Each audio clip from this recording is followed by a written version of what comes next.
series with the academic and best practice, the time, the future of leadership development with the famous yang amat berbahagia, Mr. Kamarazaman Yaakob, Presiden AIKK, Institut Kamarazaman, and then Pak Dr. Iswadi, mewakili kawannya, Profesor Elman Anum from Faculty of Communication, Esa Unggul University, and then my friend associate Prof. Jessica from University Pertahanan Malaysia, dan Ibu Dr. Susi dari University Nagoya Indonesia Batam, and Kamarazan, untuk dipahami bahwa Esa Unggul itu the fifth best uni IPTS dekat Jakarta. Dia ini kampus very famous, the fifth best IPTS. Right now, Esa Unggul co-branding with Arizona State University. Jadi bila-bila masa nanti bolehlah. Masa itu saya nak arrange Esa Unggul, tapi masa Puan Jessica dan Anne very suntuk lah, tak cukup masa itu. Next time lah. Okay, kita biasalah, acara ini bukan conference, therefore we will to discuss with the relax and fun sahaja. Only 5 agenda or itinerary. Pak Iswandi, yang the first welcoming speech from me is the chairman of ASEAN Lecture Community. The second, there is a short video about ALC. Jadi, kata orang apa satu benda tu Kamal, ALC, you can to look in short video. And then the third, sharing session from the speaker. Pak Herman tadi sudah bagi tahu dekat saya, Mr. Kamarazaman kena awal sharing, nanti baru Dr. Iswati, and then Ibu Susi will be to menambahkan apa daripada the speaker. Nanti kalau Puan Jessica pun nak tambahkan pun boleh jugalah. Okay, then and the fourth. The fourth itu adalah question answer. Therefore, the participant available to use chat box or to sharing the question or direct email, no problem. Cuma kadang-kadang nak tanya langsung pun tak enak hati, dia hantar dekat saya dan dia gunakan nickname. Okey lah, tak apa-apa. Okay, and the last lagi closing remark. Okay, right now we will to go to the second agenda, a short video about ALC. Pak Iswandi, ALC itu apa tuan, atau Encik Kamarazaman Yaakob is the first speaker to sharing with the time the future of leadership development. You can to start right now. Time is yours, please.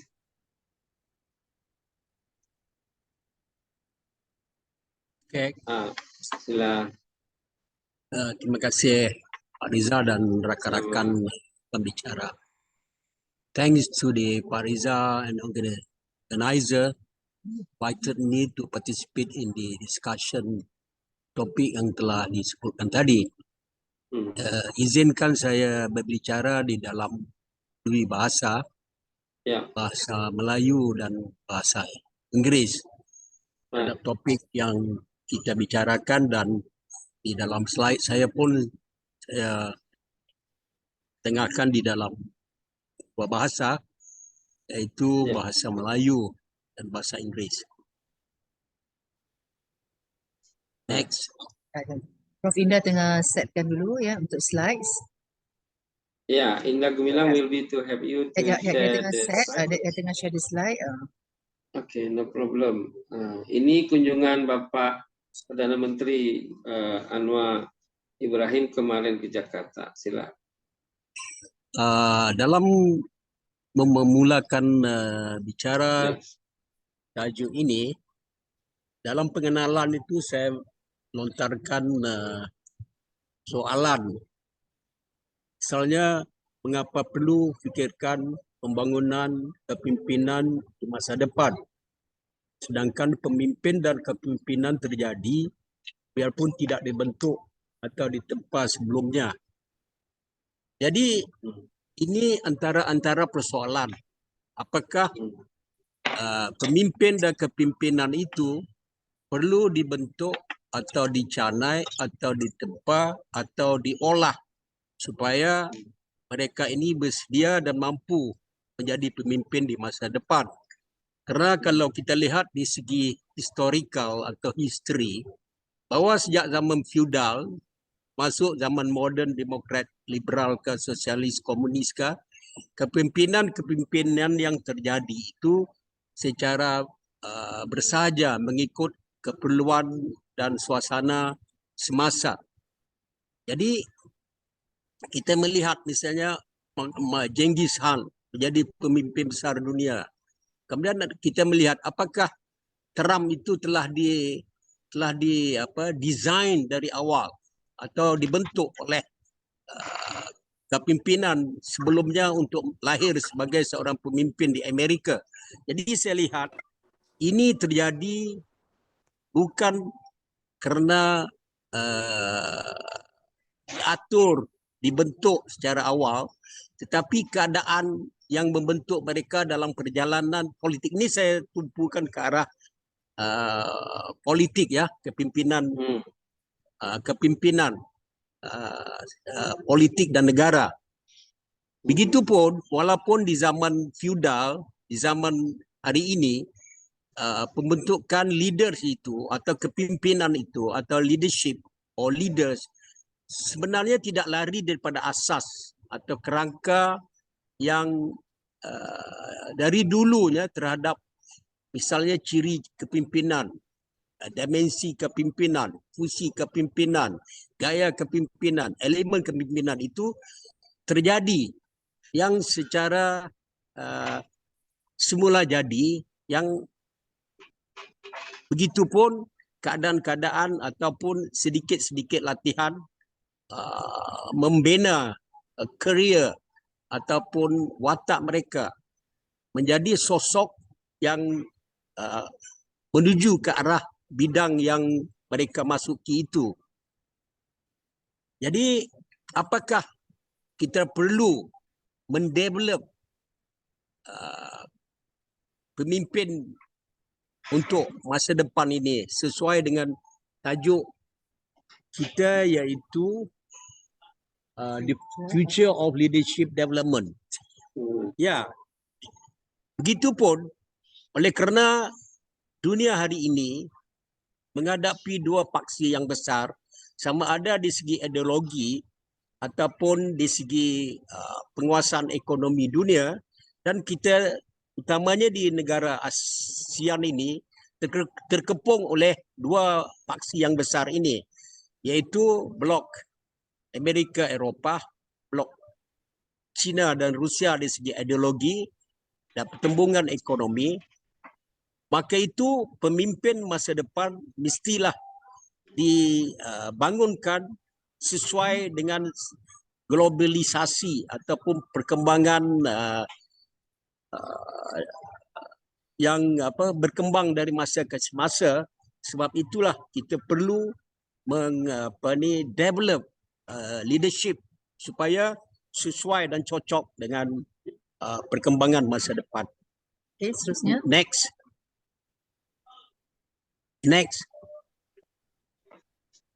Ya, di segi teori ada beberapa teori ya tentang leadership ini. Saya ambil daripada Gary Yoke tentang beberapa definisi tentang leadership dan leaders, misalnya Armfield, Belling, Asking, melihat bahawa pengertian atau definition tentang leadership itu, kerana inilah menjadi asas. Walaupun kita perlu develop, tetapi asas-asas pengertian leaders itu perlu dapat dilihat daripada apa. Misalnya Belling, the process of influencing the activities of an organized group toward goal achievement. Itu leadership yang yang mampu akhirnya mengorganize pengikut-pengikutnya menuju ke arah kejayaan atau goals ataupun harapan atau cita atau visi bagi suatu organisasi itu. Next, terus. Ini adalah teori-teori tentang leaders dan leadership itu, pengertian leader dan leadership itu ya. Ini ada berapa lagi, misalnya Jacques, Shan, Draft, Paulus. Next. Ini pengertian terhadap leader dan leadership. Hollander, Schieder, Stajil, Campbell. Ini di segi teori ya. The next.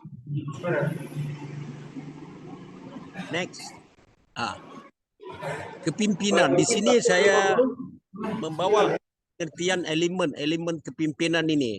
Misalnya ialah mesti punyai pengikut. Kedua, mampu membentuk kesetiaan pengikut. Di sini saya mengambil contoh Nabi Muhammad.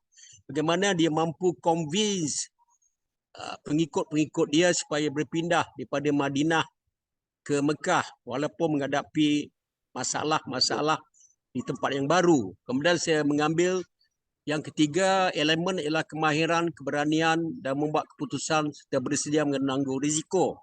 Di sini saya mengambil Mao Zedong, di mana dia telah meyakinkan pengikutnya untuk melakukan long march sejauh 9,000 km dalam setahun, 6 hari.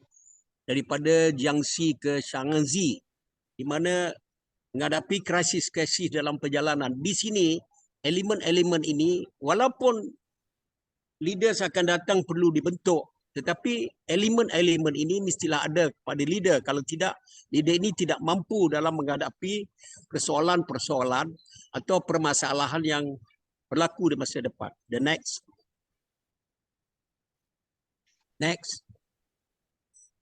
Di sini, tengok Peterson, Duff menegaskan terdapat 6 ciri. 6 ciri kepimpinan. Dan saya mengambil kalau kita lihat yang keempat, iaitu pemimpin punya keyakinan diri yang tinggi dalam membuat keputusan serta dapat meyakinkan pengikutnya. Dalam konteks ini saya mengambil contoh Yang Berhormat Datuk Seri Anwar Ibrahim dalam melahirkan sebuah kerajaan yang beliau pimpin sekarang, itu sebuah kerajaan campuran yang terdiri dari UMNO. Sedangkan UMNO yang dipimpin oleh Datuk Ahmad Zahid Hamidi ini dulu merupakan parti yang tidak suka diterima oleh DAP, Democratic Action Party, terhadap UMNO yang dilihat sebuah parti yang korup, yang bermasalah. Tetapi oleh kerana kemampuan dan kebolehan Datuk Seri Anwar meyakinkan DAP, maka hari ini telah terbentuk sebuah kerajaan gabungan baru yang beliau namakan Kerajaan Perpaduan yang melibatkan beberapa parti yang saya sebutkan di sini. Ini keyakinan diri ini menjadi satu ciri yang penting bagi seorang pemimpin. The next.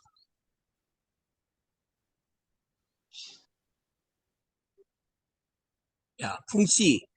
Terdapat beberapa fungsi di sini. Di sini saya mengambil contoh Tun Razak, di mana beliau mendapat menentukan hala 7 negara, di mana dia meyakinkan pengikutnya, akhirnya dia dapat melahirkan dasar ekonomi baru. Yang dasar ekonomi baru Tun Razak ini, kalau kita lihat bandingkan dengan dasar ekonomi Lenin, New Economic Policy Lenin yang dijalankan daripada tahun 1920 hingga tahun 24, tapi Tun Razak lebih berjaya menuju ke arah pencapaian matlamat dasar ekonomi baru. Jadi, kalau dibandingkan New Economic Policy Tun Razak dengan New Economic Policy Lenin, kedua boleh berkebolehan menyampaikan arahan, di mana beliau mampu akhirnya melahirkan sebuah gabungan 13 parti selepas berlakunya 13 Mei, iaitu rusuhan kaum, dengan melahirkan sebuah gabungan baru yang lebih besar daripada 3 parti kepada 13 parti yang dinamakan Barisan Nasional. Yang ketiga, memberi motivasi dan inspirasi kepada pengikut. Ini adalah kekuatan Tun Razak, di mana beliau telah berjaya membebaskan Malaysia daripada cengkaman Amerika Inggeris apabila beliau terlibat aktif dalam non-aligned movement atau NAM, dan dalam masa yang sama dia mahu membebaskan Asia Tenggara daripada penguasaan ataupun diperkotak-katikkan oleh Amerika Inggeris dengan beliau melahirkan ZOPAN, iaitu Zone of Peace, Freedom and Neutrality. Ini adalah fungsi-fungsi pemimpin yang bagus yang dipunyai oleh Tun Razak. The next.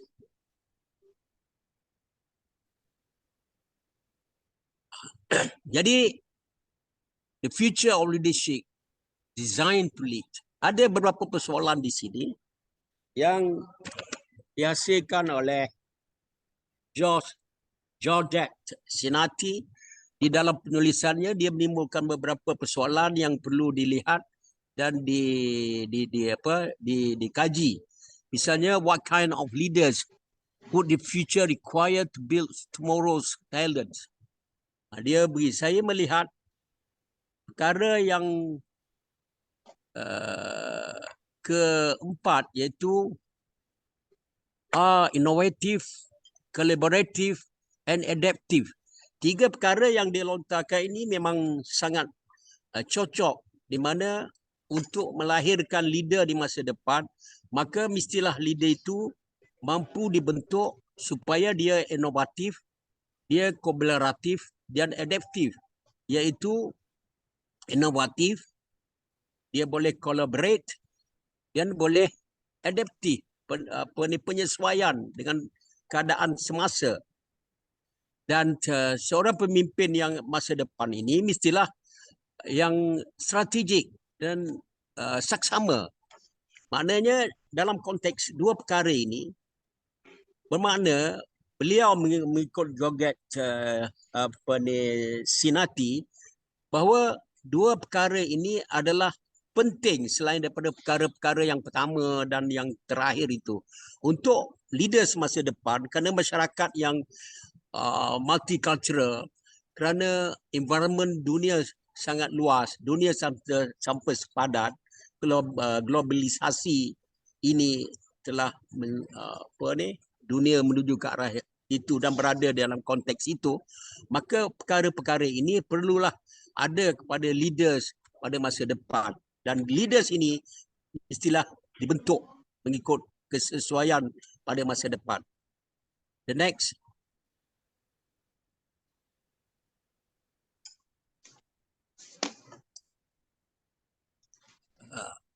Di sini dia mengatakan with globalization and the significant changes taking place in the workforce, with the largest fraction being millennials, leaders need to, ini ada beberapa perkara, move your goal, achievement and stars functioning, dan ada berapa ditulis di sini,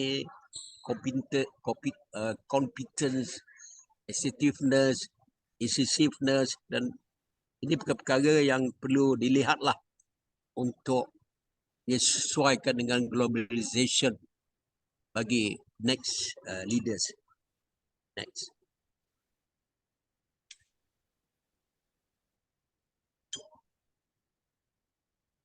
Latihan kepimpinan.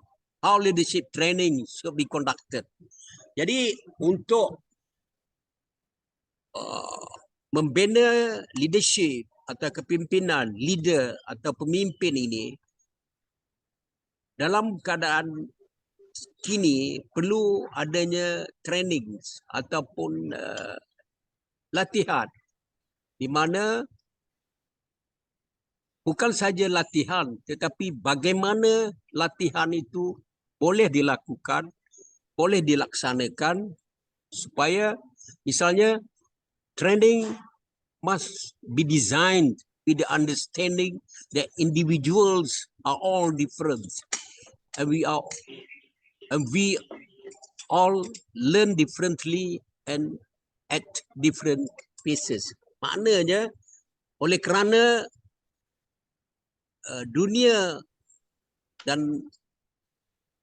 manusia ini datang daripada kawasan berbeza, pemikiran berbeza, pembelajaran berbeza, pembesaran berbeza, environment pembentukan berbeza, maka sebab itulah training mesti didesain supaya menyesuaikan partisipan ataupun leaders yang mahu dibentuk.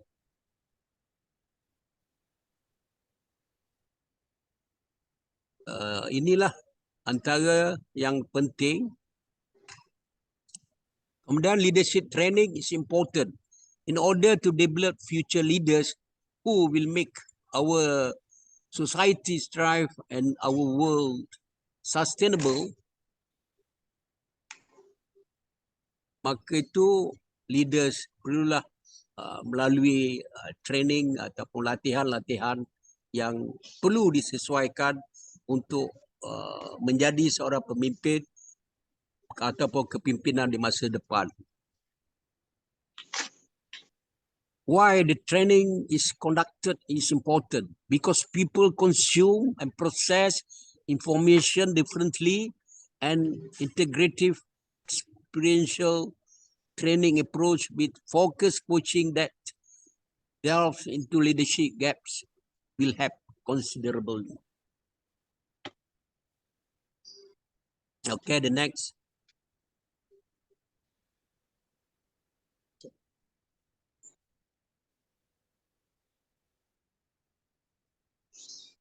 Leadership require any charting, charting a path toward the future of leadership. Require environments, workplaces, and societies that value and celebrate our differences and skills. We need to be rethinking our learned behaviors and socialization to move beyond the biases and towards inclusion. Ya, ini kita dapat melihat bahawa perlunya adanya perubahan di segi cara pembelajaran supaya ini dapat melahirkan pemimpin di masa depan lah. Future leader. The next. Next slide, Kang Indah. Next. Next. Cadangan ya. Indah, next slide. The new political leaders for the 21st century. Mana orangnya? Pertama, rethink the leadership model. The leadership model should move away from self-sufficiency and self-personalized leadership style. This is because there is a concentration of risk to the decision makers. Maknanya, cara latihan juga perlu dirombak dan disesuaikan untuk tidak lagi terlalu tumpu kepada latihan kepentingan individu ataupun kepentingan diri yang mungkin menimbulkan permasalahan dalam mendapatkan keputusan yang terbaik. Widen the perspective of future leaders. When leaders are to focus on one solution or method in resolving a conflict, they would be too tied to that one solution. This causes leaders to miss out on other potential more efficient solutions. Ini perkara yang saya lihat mengapa perlunya leaders selain daripada ada tentang di dalam diri mereka dan dibentuk dengan teori-teori yang kita lihat tadi, dan bahawa training itu adalah satu perkara yang sangat perlu untuk develop leadership in future. Jadi itu saja, sekian, terima kasih. Okay, ya. Ada sorry. Ini adalah buku. Ini bukan elan ya. Ini untuk menyatakan bahawa saya ada menulis buku yang akan di-launch pada 4 Februari. Buku ini bertajuk Bersama Anwar ke Penjara, iaitu cerita tentang perjuangan kami sebagai pelajar di Universitas Malaya dan kesan daripada perjuangan untuk rakyat Marhain. Beberapa demonstrasi besar telah berlaku dan akhirnya saya bersama Pak Anwar dan belakang itu Profesor Syed Hussein Ali, Universiti Melaya lecturers yang juga turut ditahan hampir 2 tahun di bawah Internal Security Act ataupun ISA di Malaysia lah. Kami terpenjara di sebuah tempat. Ya, insya Allah next time kita boleh discuss about this book in Jakarta. Ya, boleh. Sebagai kesimpulan, the ability to lead in a globalized, digital, reliance, interconnected world requires, dan itulah kesimpulan daripada. Yang menariknya, Dennis Geiber, Nobel Prize Physics itu mengatakan, the future cannot be predicted, but future can be invented. Saya sangat setuju bahawa masa depan tidak boleh dijangka, tetapi kita boleh mendesain dia. Terima kasih. Saya minta maaf kalau sepanjang tadi tidak mencapai apa yang diperlukan oleh tajuk. Sudah bagus, itu macam cakap timbalan Perdana Menteri sudah itu. Very good. Okay, thank you. And before the second speaker, Dr. Iswadi, usually Puan Jessica dan Puan Susi pun dah tahu, Indah Gumilang will be to share the second speaker. Sila for the sharing. What do you want? Silakan. Oke, terima kasih. Assalamualaikum warahmatullahi wabarakatuh dan selamat siang untuk kita semua. Ya, sama. Saya ini langsung menyambung Pak Kamarat Zaman. Pertama, saya ini mau nyambung pertama ini. Kalau diizinkan, saya minta satu bab. Kebetulan saya ini termasuk yang mau saya sampaikan ini yang mengapresiasi keberhasilan Anwar Ibrahim dalam tampung bina Perdana Menteri Malaysia. Saya sering cerita ini ke teman-teman di Indonesia. Kalau dalam pemahaman saya ini bisa dijadikan role model dalam konteks kepemimpinan di Asia. Jadi, makanya kalau diizinkan Pak Kamarat Zaman, saya minta satu bab. Bila masa waktu terakhirnya diterbitkan kapan tuh? Nak launching Februari, tapi after itu kan nanti ada lagi this new edition lah, boleh dibuat nanti lah. Ya, pasti. Satu bab.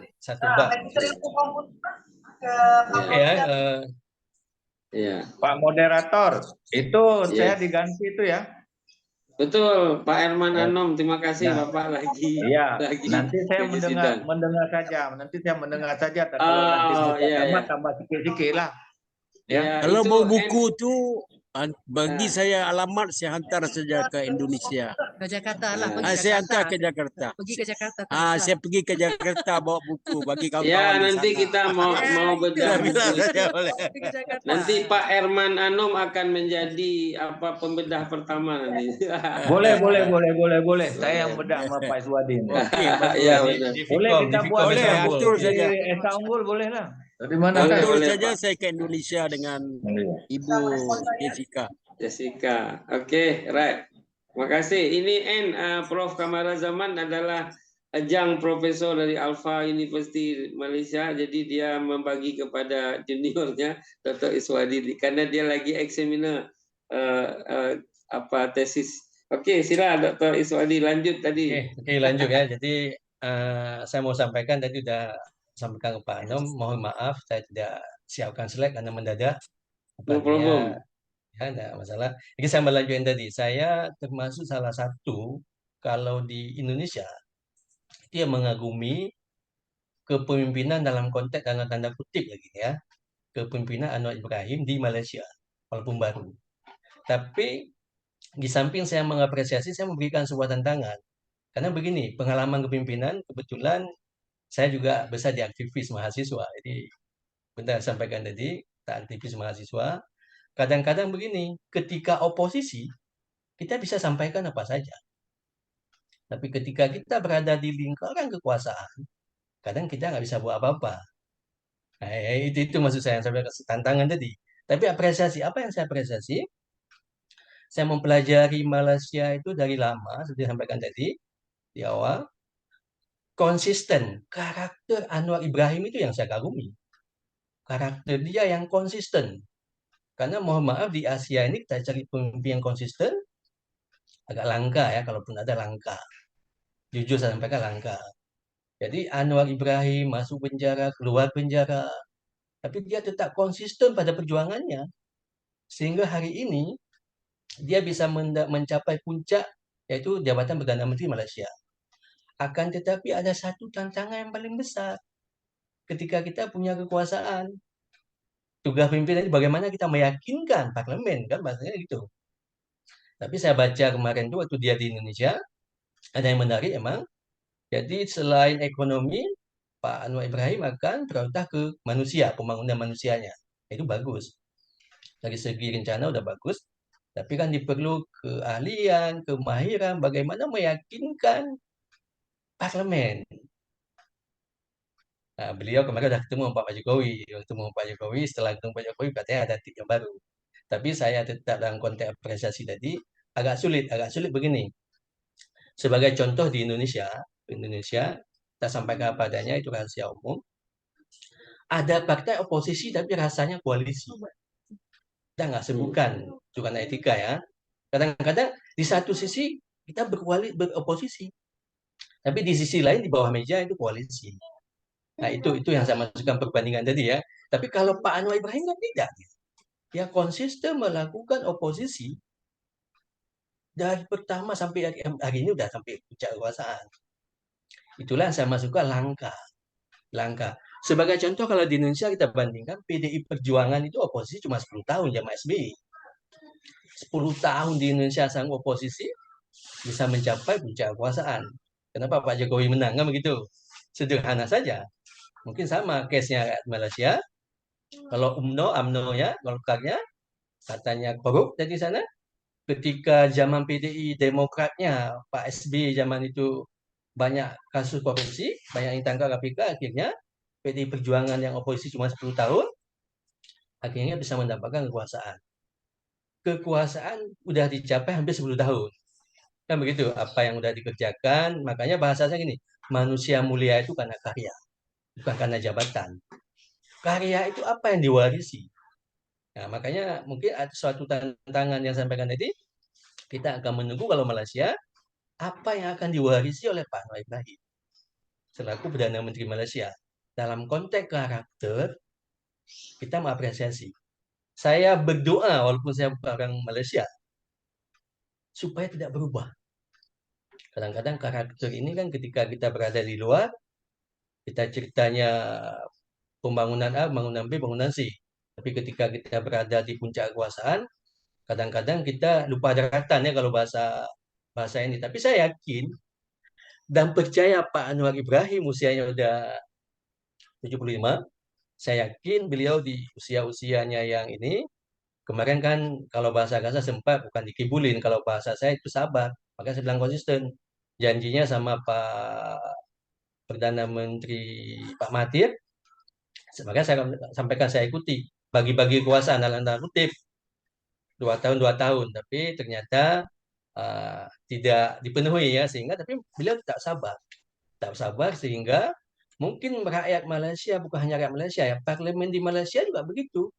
Kenapa hari ini mereka memberikan kepercayaan kepada Pak Anwar Ibrahim? Karena mereka punya keyakinan beliau konsisten itu. Susah, langka. Kita nyari konsisten sampai 20 tahun, 10 tahun aja coba. Kalau kita bandingkan dengan Indonesia ya.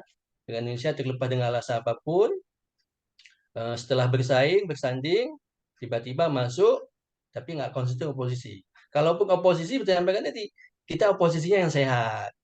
Kalau saya menilai oposisi yang dilakukan Pak Anwar Ibrahim di Malaysia itu sehat. Mulai dari awal sampai ujungnya. Malah kalau saya menilai yang tidak sehat itu kadang-kadang yang pihak penguasa.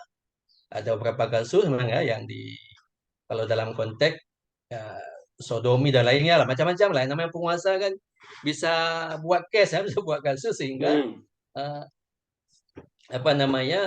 oposisi itu biar tidak bersuara. Tapi kita apresiasi benar-benar tadi, tapi walaupun dimasukkan ke penjara dan apapun, tapi beliau konsisten.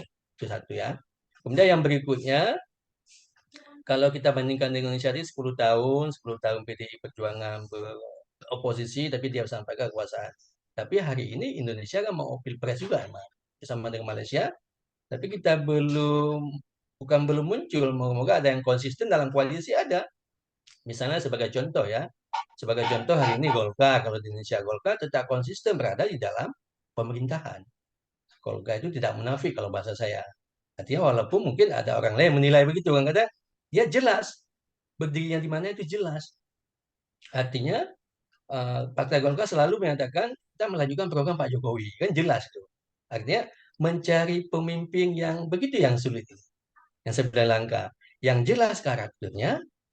Kadang-kadang ketika di tengah laut dia takut sama ombak, macam. Tapi ketika dia dapat angin, dia akan senang. Nah, itu yang saya pegang nggak jelas. Jadi bagaimana kita pembentukan karakter, saya sepakat dengan Pak Kamrat Zaman tadi, bahwa ada latihan kepemimpinan. Latihan kepemimpinan itu bukan dalam bentuk sertifikat, tapi dari segi pengalaman. Pengalaman memimpin ini tidak bisa kita pelajari teori saja, tapi bagaimana pengalaman kita dengan pengalaman yang alami, misalnya sebagai aktivis mahasiswa, misalnya ya, pernah jadi ketua aktivis dan macam-macam. Jadi pengalaman-pengalaman seperti itu, sebagaimana saya contohkan tadi yang di perkenalan, ketika di Malaysia memang terjadi perbedaan budaya, tapi kalau saya sampai pernah sampai PPG itu, karena saya protes kecil waktu itu, saya hanya protes beasiswa. Kenapa beda? Malaysia dapat 1.200 ringgit waktu itu, calon guru Indonesia cuma dapat 800 ringgit. Saya tanya kenapa beda, padahal gurunya sama, cikgunya sama, sama-sama ke PLI. Sehingga saya dipanggil sampai ke BPG, Kuala Tifa dan seterusnya ya. Jadi itu karakter artinya. Saya menunjukkan karakter saya bahwa kritis. Meskipun saya berada di Malaysia, saya sempat diancam kalau bahasa Indonesia ya, mau dikembalikan ke Indonesia. Ketika saya misalnya keluar, minta izin menghadiri Hari Kemerdekaan Indonesia di Kuala Lumpur. Saya kebetulan waktu itu di Kedah sama Malaysia. Ketika saya tiba di Kuala Lumpur, ditelepon disuruh pulang. Ditelepon suruh pulang. Ditanya, siapa benarkan awak Kuala Lumpur? Saya lantas menjawab, karena karakter saya mungkin. Siapa yang melarang saya datang ke Kuala Lumpur? Nah, itu saya tanya. Mungkin ini orang Aceh tahu ya. Saya tanya sama Puan Latifah bagian menikah guru, siapa yang melarang saya datang ke Kuala Lumpur? Kamu jangan banyak cakap, banyak pus. Sekarang juga saya perintahkan pulang ke Kedah. Kedah Darul waktu itu ya. Saya langsung menjawab, beranikah Puan membuat sekeping surat untuk melarang saya pulang? Sekarang juga saya akan pulang ke Kedah Darul Malaysia. Hari ini libur saya tahu. Saya ke Kuala Lumpur itu hanya untuk menghadiri Hari Kemerdekaan Indonesia 17 Agustus itu. Kalau Puan berani membuat sekeping surat untuk menyuruh saya pulang ke Kuala Lumpur, saya akan pulang sekarang juga. Saya tidak akan menghadiri. Kemudian Puan itu menjawab, adakah awak mengancam saya? Katanya. Kemudian saya menjawab, makanya diskusi itu kan karakter tadi ya. Saya jawab, saya hanya memberikan pemahaman kepada Puan. Mohon maaf, saya tidak mengancam Puan. Saya memberikan pemahaman kepada Puan bahwa saya datang ke Kuala Lumpur dalam tujuan yang sangat mulia, menghadiri kemerdekaan Republik Indonesia begitu. Jadi kalau Puan melarang saya, tidak apa-apa, silakan. Puan buat sekeping surat, selesai. Kalau begitu awak tunggu di situ katanya. Kemudian disuruh tunggu saya, kemudian datang mobil dijemput dibawa ke ke maktab di Kuala Lumpur, lupa saya namanya itu. Akhirnya dibantu semuanya, difasilitasi, dikasih transport sampai pulang. Padahal dalam konteks mereka itu mereka nakal dia nggak saya, sehingga Pak Insamudi waktu itu penasaran. Sebelum pulang ke Aceh itu ke Indonesia, saya dijamu makan sama dia.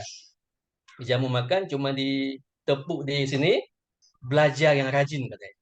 Saya paham, paham maksud dia nggak nakal. Padahal dalam konteks karakter tadi, kenapa karakter sampaikan tadi? Kita tidak bisa menerima ketidakadilan. Dalam konteks ketidakadilan, dengan resiko apapun kita harus sampaikan. Teman jawabannya waktu itu bedanya katanya beda. Awak 50% ditanggung pemerintah Indonesia. Disitulah selesai.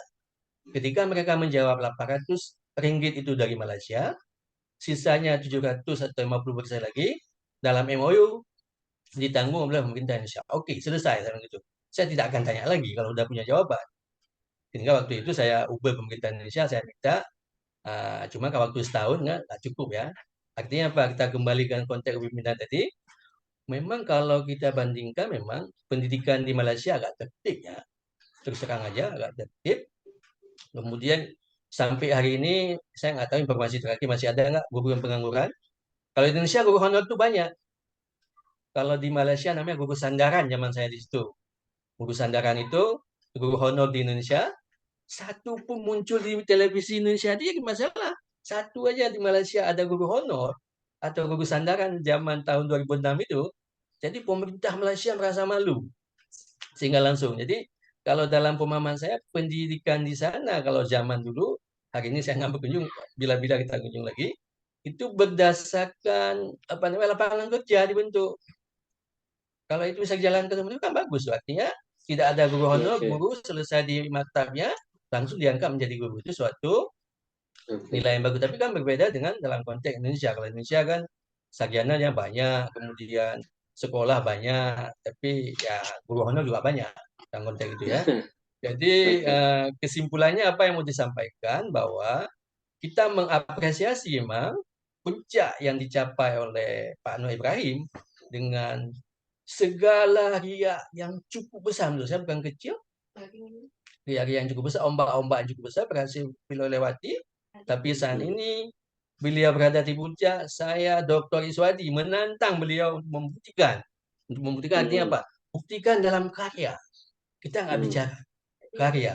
Kita harapkan 4 tahun ya, moga-moga sampai 4 tahun, kita perlu 2 periode, masalah 10 tahun, tapi ada karya yang dihasilkan untuk Malaysia dan untuk Asia. Kemarin beliau MOU dengan apa namanya, sudah sepakat dengan Pak Jokowi bahwa menjaga perbatasan itu suatu kemajuan yang bagus, diplomasi yang bagus ya. Jadi kita nggak perang, nggak usah ribut-ribut, tapi sepakat bahwa perbatasan Indonesia Malaysia disepakati walaupun secara ini itu suatu langkah yang bagus. Jadi kita tidak gila perang kalau bahasa kasar. Jadi saya pikir itu ya yang paling penting, kita datang, kita nunggu karya beliau. Karena saya sampaikan tadi, manusia mulia itu karena karya, bukan karena kita bicara. Tapi saya yakin beliau bisa sampai kedua periode.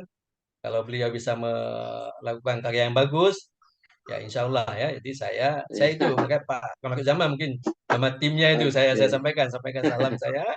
Kita tunggu karya beliau ya. Kalau Pak Jokowi udah kelihatan karyanya, terlepas dengan berbagai macam pro dan kontra kan biasalah. Ada yang bilang banyak utang, ada yang bilang macam-macam, tapi ada yang bilang banyak pembangunan toh. Tergantung dari perspektif mana kita lihat. Kalau saya kan gitu, kita lihatnya dari sisi mana? Dari sisi pembangunan, Kalau dari sisi misalnya kalau tadi nggak ada koalisi, bukan salah Pak Jokowi. Inilah karakter tadi. Kenapa misalnya Partai PKS selaku oposisi, Partai Demokrat selaku oposisi tidak beroposisi yang jelas, yang lantang, yang kritis, yang memang yang tidak misalnya yang konsisten, itu maksud saya tadi. Jangan kita bicara oposisi mati kami, kalau bahasanya kan di Indonesia mati kami dan sebagainya. Jadi ya jadi saya pikir itu aja singkatnya. Terima kasih, saya kembalikan ke moderator. Baik, makasih Dr. Iswadi, very inspiring atas pengalamannya yang pernah di Malaysia juga dan konteks sekarang. Sebelum kita pergi question answer, ini ada beberapa pertanyaan sudah masuk dekat my email. Saya mau jemput dulu Dr. Susi with the another perspective of leadership by woman side. Ibu Dr. Susi dari sisi kepemimpinan wanita, bagaimana Ibu mungkin mau sharing apa, silakan.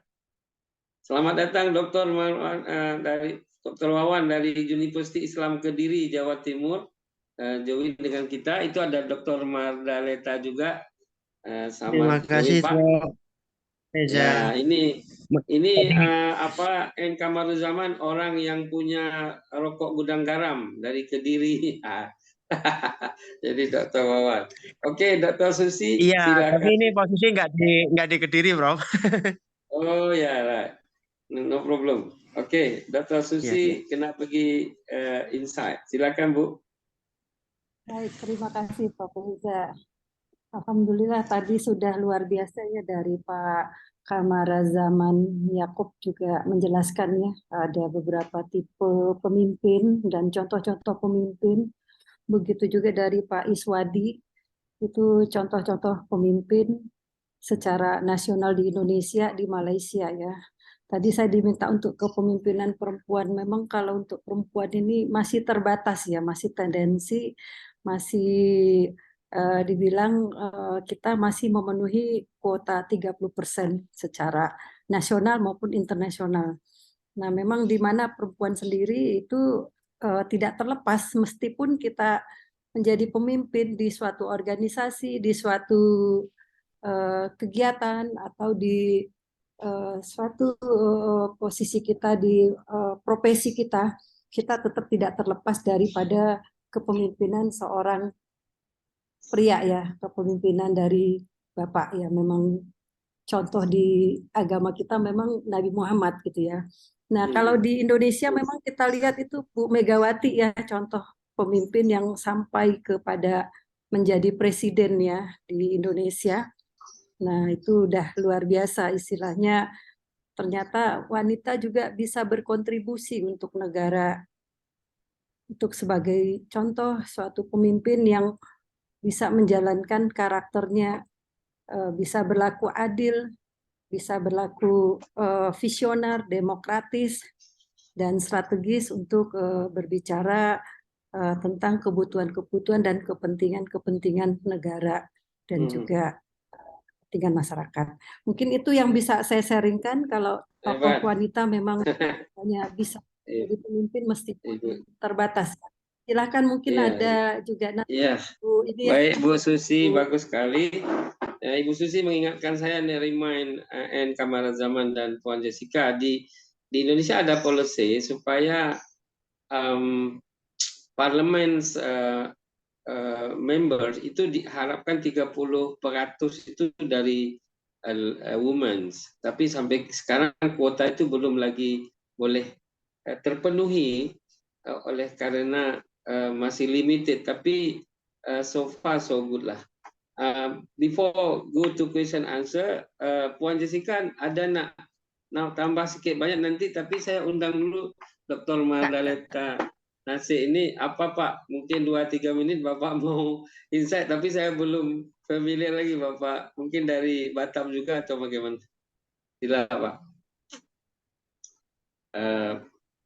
Pak Mardaleta, mungkin di unmute dulu Pak. Yes. Terima kasih. Assalamualaikum warahmatullahi wabarakatuh. Salam. Bapak alumni Malaysia juga ke? Saya kebetulan bukan alumni Malaysia, tapi ketika ngambil S2 di Universitas Sumatera Utara, saya studi bandingnya ke Malaysia, ke Penang. Penang. Berarti cocok lagu tadi Pak ya? Atau dari Medan, mestinya antara Medan dan Penang bukan Jakarta. Siap, betul. Jadi tahun 2024 sebelum tsunami Aceh, saya masih kuliah S2 di USU, ambil konsentrasi magister kesehatan. Jadi kita mau lihat kenapa di Aceh ini semua infrastrukturnya bagus, unit layanan kesehatannya itu ada dari sejak desa, kecamatan, kabupaten sampai provinsi. Dari pasaranannya, dari tenaganya, dari anggarannya cukup. Tapi kemudian kok orang Aceh, mungkin Indonesia sekarang ya, itu lebih banyak berobatnya ke Malaysia. Malaysia ke Penang gitu ya. Nah itu karena itu kita lihat apa yang lebih gitu di Malaysia, apa yang hendak kita mau lihat sehingga itu bisa kita terapkan di Aceh seperti itu. Ya, jadi saya studi bandingnya ke Malaysia waktu itu. Saya waktu ngambil tesis waktu S2, jadi kerja layanan bagaimana melahirkan kepuasan sehingga dengan kepuasan itu akan banyak kunjungan ke Pak Mardaleta sekarang hobisnya di Pak Mardaleta sekarang hobisnya di Aceh kah atau di Sumatera Utara apa di mana? Di Aceh. Jadi setelah itu saya selesai. Kebetulan waktu itu penasihat kesehatannya Dr. Azmi di Pulau Pinang.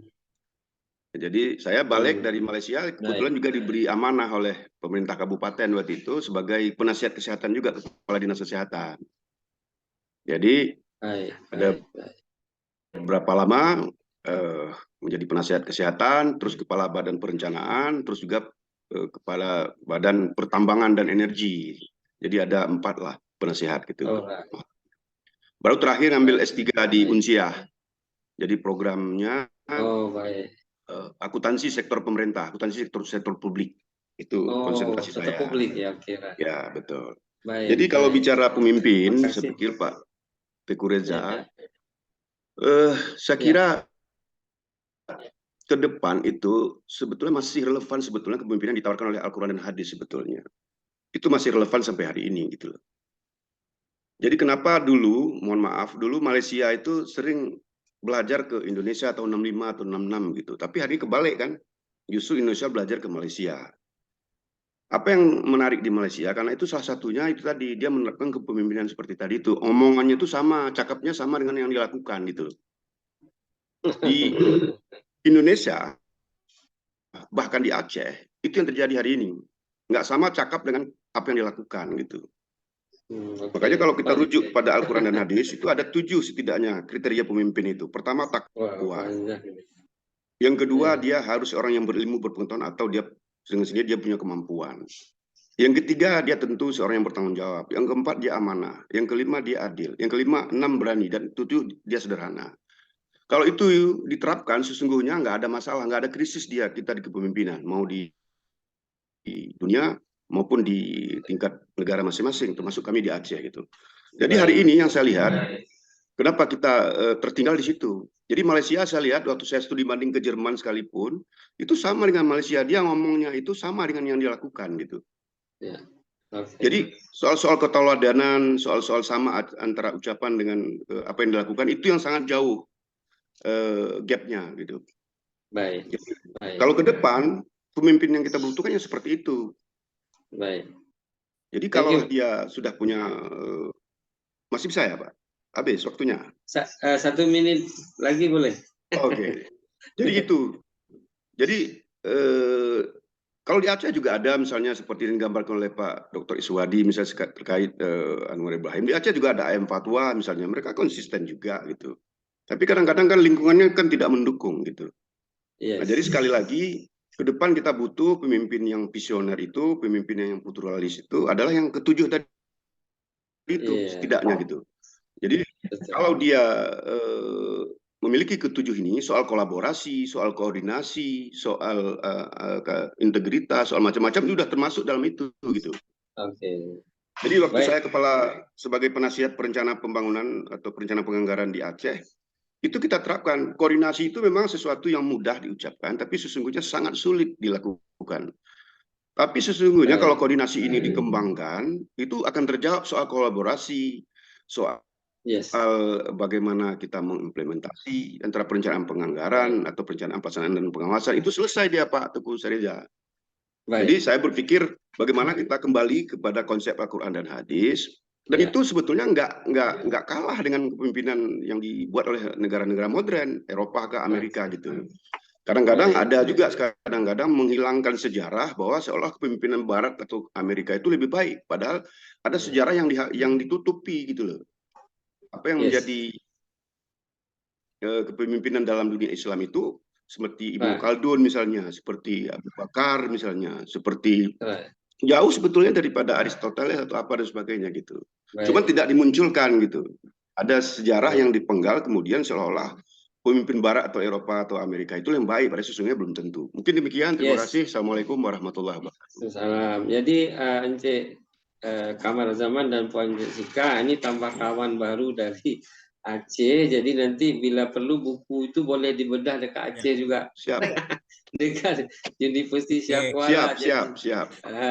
Karena rektornya yang sekarang pun vice rektor yang lama, rektor lama Prof. Samsul Rijal itu teman SMP SMA saya Pak. Jadi kami sekarang Prof. Marwan. Marwan wakilnya. Puan Jessica tadi manakala Dr. Mareta kata Malaysia sebagai contoh, macam you smile aja, ya ke? Mungkin. Baik. Jadi, memang ya. Reza. Macam mana? Boleh cakap 2-3 minit lah sebelum question answer ni. Ya. Reza, saya mohon maaf saya tak sempat jumpa Reza semasa 28 Disember kan. No problem. Ayam pun Hari itu kan kita pergi ke Institut Pertanian Bogor. Memang kita ada kerjasama lah antara Asosiasi Profesor Indonesia bersama dengan Majlis Profesor Negara Malaysia lah. Sama-sama ada beberapa isu dibincangkan. Dan saya cuma harap bahawa selepas ini buku bersama Anugerah Penjara, kita nak bawa ke Indonesia. Jadi kalau Reza boleh buatkan satu program bedah buku ke bersama dengan yang ada bersama pada hari ini. Macam Dr. Iswadi, Dr. Madarita dengan Dr. Suzy. Kita buat satu majlis ya untuk penyerahan buku dan juga untuk program. Saya mau menyampaikan buku kepada teman-teman di sana. Okay. I will to arrange the event and will be to invite Pak Dr. Madarita juga, Pak Iswadi dan lain-lain, Ibu Susi dan semua. Okay. Right now we'll go to the question answer. There is the question. Ada pertanyaan dari Puji kepada N. Kamarazaman dan juga Dr. Iswadi, nanti lain pula yang tanya. In my email. Dia tanya macam ni. Tadi Tuan Kamarazaman sharing soalan pemimpin yang lahir atau disiapkan sesuai perkembangan semasa. Fenomena yang ada di Indonesia saat ini, both local leader and national leader level, di peringkat lokal memang ramai new leader datang dan berganti. Namun di level nasional sudah terkena regulation apa yang dikata electoral threshold of parliament. Jadi di Indonesia ini, untuk Puan Jessica dan kawan tahu, tidak boleh mencalonkan seseorang menjadi presiden kalau partinya tidak menguasai 20% dari kursi parlimen mewakili 75% wilayah Indonesia. Berapa peliknya itu perkara itu. Not just only 20% parliament member, tapi must be 20% itu representation of 75% wilayah dia ada member of parliament. Itu pelik sangat tu. Jadi dianggap itu sebuah cara yang tak baik untuk memunculkan the new leader from the another party. Jadi pertanyaan dia adalah bagaimana fenomena berkaitan dengan regulation untuk munculnya pemimpin masa hadapan yang tidak terhad oleh regulation yang strict. Itu nombor satu pertanyaan. Nombor dua, dari Dian, kemarin dalam Kang Indah mungkin bisa di-mute, saya sudah tak co-host, tolong di atas. Kemarin dalam leadership forum by City Corp Khairul Tanjung, ada yang bertanya kepada Datuk Seri Anwar Ibrahim mengenai opportunity untuk menyatukan ringgit Malaysia dan Indonesian rupiah. Datuk Seri Anwar menjawab bahawa perkara itu belum lagi beliau fikirkan, kerana itu bukan perkara yang senang nak buat, tapi dia nak mengajak Indonesia membentuk semacam OPEC dalam crude palm oil. Maknanya ekonomi kepada global market mestilah dikuasai Indonesia Malaysia dalam crude palm oil. Jadi dia menekankan penting soal ekonomi dan politik or currency. Bagaimana Tuan Kamarazaman melihat impak Datuk Seri Anwar kepada pengungkit ekonomi Malaysia ke depan? Itu pertanyaan dari Dian ya. Sekarang saya baca pertanyaan kepada Dr. Iswadi dari Yanti. Ketika Bapak tadi mengatakan ketika oposisi kita bisa menyampaikan berbagai kritik koreksi, namun ketika memegang kekuasaan maka seorang pemimpin cenderung kurang respek pada para pengkritik. Saat ini justru oposisi rasa koalisi. Bagaimana pandangan Bapak terkait soal pemilihan langsung ataupun pemilihan melalui DPRD untuk tingkat daerah, dalam hal ini pemimpin daerah, sebab politik by election kita one man one vote ternyata sudah high economic ataupun high cost untuk pemimpin yang banyak ditangkap gara-gara tak bisa bayar utang. Oke lah, nanti Dr. Iswadi boleh jawab. Nomor 2 dari Inovi, pada personality Datuk Seri Anwar Ibrahim, tadi Bapak mengatakan beliau benar-benar konsisten dan terus berjuang sebagai oposisi hingga jadi Perdana Menteri. Ke depan, apa yang Pak Iswadi punya pandangan terkait ASEAN, di mana Indonesia sekarang menjadi presidensi untuk 2023. Mungkin apa yang terbaik untuk diambil langkah untuk kemajuan bersama. Oke, saya memilih 4 orang sahaja, masing-masing 2 untuk 2 speaker. Dimulai jawaban dari Encik Kamarazaman dalam masa 5-6 minit lah dalam 2 pertanyaan itu. Sila. Terima kasih Pak Rizal. Yes. Soalan, kalau saya tidak salah, soalan pertama tentang bagaimana kepimpinan, keterbukaan kepimpinan untuk lahir di bawah, begitu lebih kurang lah. Yes, betul. Untuk pemimpin baru di Malaysia. Di Indonesia ada semacam sekatan terhadap presidensial threshold. Presidensi berasaskan kepada 25% parliamentary members dalam MPR kan. Jadi kalau dalam konteks politik Indonesia, saya rasa orang Indonesia lebih cocok menilai, melihat, mengkaji. Dia tanya bagaimana dekat Malaysia, adakah kat Malaysia. Okey. Malaysia kalau gitu senang saya menjawab.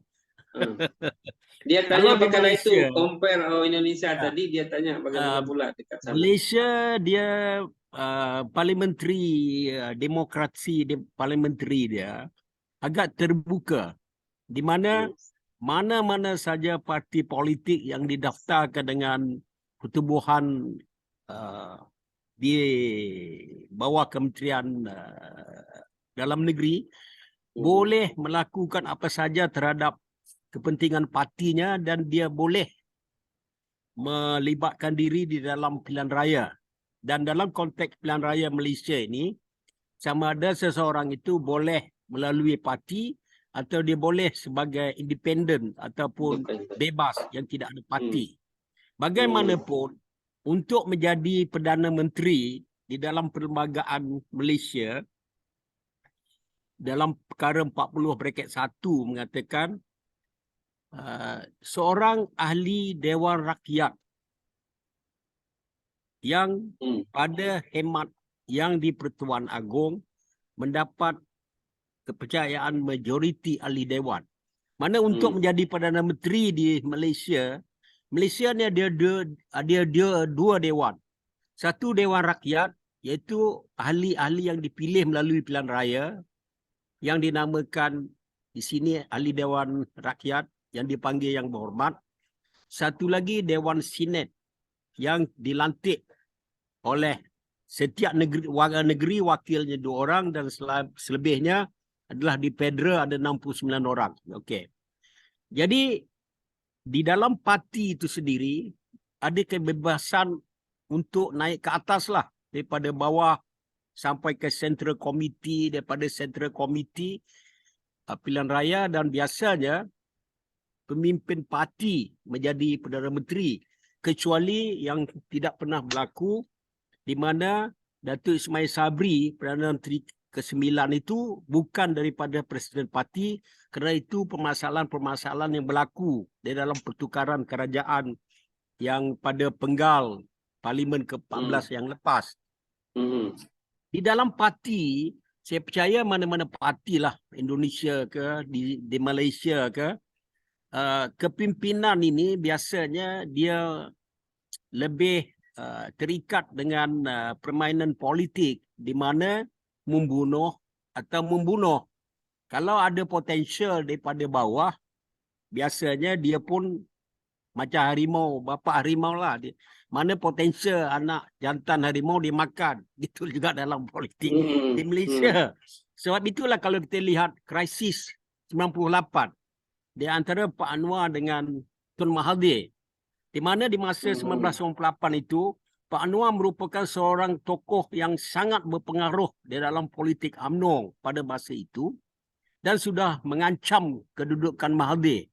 Jadi Anwar 1998 itu menjadi Timbalan Perdana Menteri dan menguasai golongan muda lah di dalam UMNO, malah mendapat dukungan juga daripada golongan lama. Jadi oleh kerana kebimbangan Mahathir terhadap kekuatan Anwar, maka Mahathir telah membunuh politik Anwar pada 1998 sehingga dia dipenjarakanlah dengan tuduhan yang diatur oleh Tun Mahathir. Jadi dalam konteks ini di Malaysia pun bukanlah mudah untuk seseorang itu melepasi rintangan-rintangan, halangan-halangan atau gelombang riak di dalam parti sebelum dia dapat menjadi calon di dalam pilihan raya. Jadi dalam konteks Dr. Suardi tadi mengatakan Anwar ini konsisten. Ya, Anwar sangat konsisten dan sangat meyakini diri dan sangat dapat membaca keadaan dan mood rakyat yang bersama beliau. Jadi sebab itulah saya melihat walaupun beberapa kali di penjara, beliau tetap bertekad, utuh, semangat yang tinggi, berkeyakinan terhadap diri dan membuat keputusan yang cocok terhadap parti dan pembentukan kerajaan. Kalau kita lihat pembentukan kerajaan yang baru ini, walaupun parti kepimpinan Anwar dinamakan Parti Keadilan Rakyat dan membentuk gabungan PH, iaitu Pakatan Harapan. Pakatan Harapan yang terdiri daripada DAP, Democratic Action Party yang Chinese based, kemudian Amanah yang pecahan daripada Parti PAS. Jadi dulunya salah satu daripada isu yang dibawa ke dalam pilihan raya 15 baru ni adalah menembak ataupun menghentam UMNO sebagai parti yang korup dipimpin oleh kepimpinan yang korup. Tetapi selepas pilihan raya 19 di bulan November baru ni, oleh kerana kerajaan tidak dapat dibentuk dan kebetulan Agong memberi pandangan supaya dilahirkan sebuah gabungan yang baru, Anwar atas kemampuannya sendiri telah dapat convince kepimpinan DAP di dalam PKR sendiri supaya dapat bersatu dengan parti yang memang menjadi musuh kepada beliau lah, itu UMNO. Dan akhir ini kita lihat. Jadi ini saya nak gambarkan bahawa bukan juga mudah untuk naik di dalam parti dan mendapat tempat di dalam kerajaan di Malaysia. Memang ada halangan-halangan, tapi itu bergantung bagaimana maneuver, bagaimana kemampuan, kepintaran, kebolehan, kesungguhan dalam melepasi rintangan-rintangan. Jadi itu. Yang kedua tadi soalan tentang ekonomi. Dia kata apakah mungkin Pak Anwar mampu menghadapi krisis ekonomi atau membangunkan ekonomi.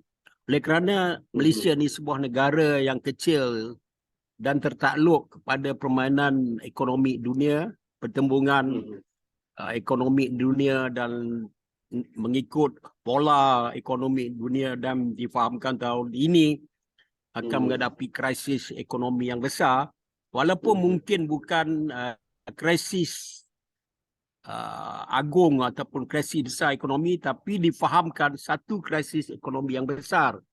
Jadi apakah Pak Anwar mampu?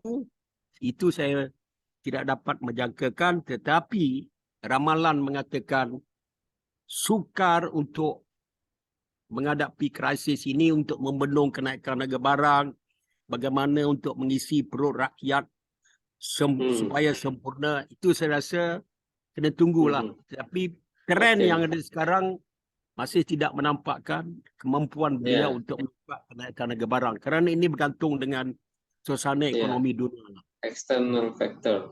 Okay. Right. Hope kita harapkan ada berlaku Anwaronomik. Kalau di Jakarta dulu ini sebelum ada Jokonomik. Jokowi Nomik. Kita harapkanlah, sebab memang dia baru saja 1 bulan, jadi nanti kita pikir akan ada apa namanya itu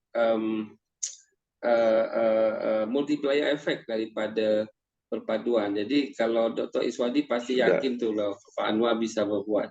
Oke Pak, ada 2 pertanyaan untuk Pak Iswadi tadi dari Yanti dan Novi, mungkin dalam 5 menit boleh dijawab Pak Iswadi, silakan. Oke, terima kasih. Saya dari Yanti dulu ya, Yanti tadi Bu Yanti cerita posisi bagaimana memang menarik ini, pemilihan langsung banyak yang dikorup, banyak yang tangkap KPK di mana-mana kan begitu. Cuma kalau ditanya pandangan saya sebenarnya lebih bagus itu memang agak sulit ini yang saya sampaikan ini agak sulit, tapi kembali ke Undang-Undang 45 yang asli. Indonesia itu lebih tepat itu kembali ke Undang-Undang 45 yang asli, dalam tanda kutip begini, tidak ada pemilihan langsung sama kayak Malaysia kan. Jadi yang pilih presiden itu DPR, yang pilih gubernur itu DPR, akan tetapi tantangannya apa? Itu akan sulit sekali dilakukan. Itu sama dengan konteks tadi, 20%. 20% untuk presiden threshold itu, untuk mengajukan capres 20%. Itu saja udah beberapa kali diuji ke MK agak sulit. Tapi kalau saya punya keyakinan, jika ini diperjuangkan secara konsisten, baik generasi muda disuarakan secara terus-menerus, bisa kembali ke Undang-Undang 45. Tapi tantangannya apa? Kembali Undang-Undang 45. Partai-partai politik sekarang itu nggak mau. Namun dalam tanda kutip bukan hanya partai politik, tapi oleh kalau bahasa di Indonesia itu cukong-cukong, ada istilah beberapa naga, itu akan mau begitu. Kenapa? Perangnya itu akan kecil. Sebenarnya sederhana. Kalau pemilihan presiden dilakukan kembali ke Undang-Undang 45 ya, fungsi MPR di Indonesia dijalankan, coba kita hitung. Berapa anggaran yang hemat di Indonesia? Mungkin jalan tol yang dibangun Pak Jokowi udah kali banyak. Kemudian mungkin gaji-gaji guru di Indonesia, kalaupun tidak bisa melebihi Malaysia, minimal akan sama. Kalau sekarang kan gaji guru Malaysia dengan Indonesia cukup jauh beda ya. Kenapa di Indonesia itu anggaran itu demokrasi itu mulai pilihan kepala desa, bupati, wali kota, emang anggaran demokrasi itu cukup besar. Itu harus diakui. Tapi kalau ditanya pandangan tadi ya kita berdoa lah ya, berdoa sama-sama. Kalau saya memang tetap mendorong supaya para pemimpin Indonesia, kalau dalam bahasa saya itu, pemimpin Indonesia itu kan ketua umum. Kalau Indonesia yang pemimpin itu ketua umum, DPR nggak punya kekuasaan. Kenapa? Makanya kalau presiden itu mau ngambil kebijakan dengan telepon ketua umum. Kita berdoa para ketua umum partai politik ini punya kesadaran untuk kembali ke Undang-Undang 45 yang asli. Sehingga fungsi MPR itu bisa dilaksanakan ya. Mungkin walaupun ada trauma dulu Pak Harto Lengser dan seterusnya, ya itu biasa dalam tanda kutip ya, tapi itulah esensi demokrasi. Oke, itu yang pertama. Yang kedua dari Mbak Yanti ya, tadi pertama Mbak Yanti. Ya, yang kedua Pak Novi. Bagaimana ASEAN ke depan menurut Pak Swadi? Kemarin Indonesia baru selesai G20. Alhamdulillah Menko Perekonomian Pak Erlangga Hartarto itu sukses melaksanakan G20. Malah Indonesia dengan pertumbuhan ekonomi 5 sekian persen. Kita apresiasi juga itu kerja Pak Menko Perekonomian. Saya kalau dibaca di jejak digital itu banyak yang saya apresiasi itu jejak kerja. Bisa diketik di browsing di Google nanti. Dr. Iswadi, SPBI, kebetulan saya punya suatu organisasi ketua umum Solidaritas Pemersatu Bangsa Indonesia. Salah satu visi Solidaritas Pemersatu Bangsa Indonesia itu kebetulan saya ketua umumnya adalah mendorong kembali ke Undang-Undang 45 asli jati. Kita akan mendorong supaya Indonesia kembali ke Undang-Undang 45 yang asli. Itu salah satu tugasnya. Saya banyak menulis tentang itu. Bisa Mbak Yanti, Mbak Novi bisa baca dan teman-teman di Google bisa di browsing tentang pertumbuhan ekonomi Indonesia. Sehingga kadang-kadang ketika kita sampaikan fakta ada yang tanya, seakan-akan akademisi nggak boleh ngomong begitu macam-macam lah, yang anti-anti, yang agak oposisi ya. Tapi kita sampaikan fakta bahwa dalam situasi pandemi begitu COVID-19, tapi Indonesia kalau bahasa saya masih sanggup bertahan aja udah hebat. apalagi ekonominya bisa 5% ya, tapi dibandingkan Malaysia kalah. Malaysia di atas 10% kan begitu. Tapi dalam konteks Indonesia itu udah alhamdulillah udah sukses bisa pertahankan. Jadi ekonominya pertumbuhannya bagus. Oke, baik. Oke, kemudian yang kalau ditanya tadi gimana 2023? Saya yakin kalau Pak Erlangga tetap masih Menteri Perekonomian, kan Pak Jokowi ini kan katanya mau reshuffle ini, mau reshuffle di bulan ini. Tapi saya yakin Pak Erlangga tetap ya, karena beliau udah pengalaman G20 yang lebih besar. Tapi kalau ASEAN insya Allah sukses. Insya Allah sukses. Kita udah lihat kerja Pak Erlangga selaku Menteri Perekonomian dibantu oleh para yang lain, insya Allah sukses. Begitu juga dalam konteks ASEAN, insya Allah sukses. Oke, terima kasih. Terima kasih Pak. Sebelum kita closing remark, ini ada Dr. Ahmad Arifin dari tadi, beliau sangat menyimak. Bapak, apa mau menyampaikan 1, 2, 3 menit? Silakan sebelum closing remark. Pak Ahmad Arifin dari Batam ya Bu ya. Ya, silakan Pak. Kalau Bapak mau cerita atau mau sharing 1, 2, 3 menit silakan. Siap, terima kasih Pak. Izin saya menyimak dan sangat banyak sekali ilmu yang didapatkan. Terima kasih Pak, saya mendengar dan menyimak saja Pak. Oke, kalau gitu Bapak terus nanti pergi ke Batam port ya, ferry, terus naik ke Singapura, nyebrang terus ke Johor ya, nanti jumpa Pak Kamarazaman di Kuala Lumpur. Okay, right. Before the closing remark, there is the last song by video for refreshing about political intrigue lah, boleh dikata begitu, sebuah lagu yang di sini sering dikata ini lagu yang mengkritik parlemen member untuk supaya jangan hanya pikir diri sendiri, nak pikir rakyat. Before closing remark from the another speaker,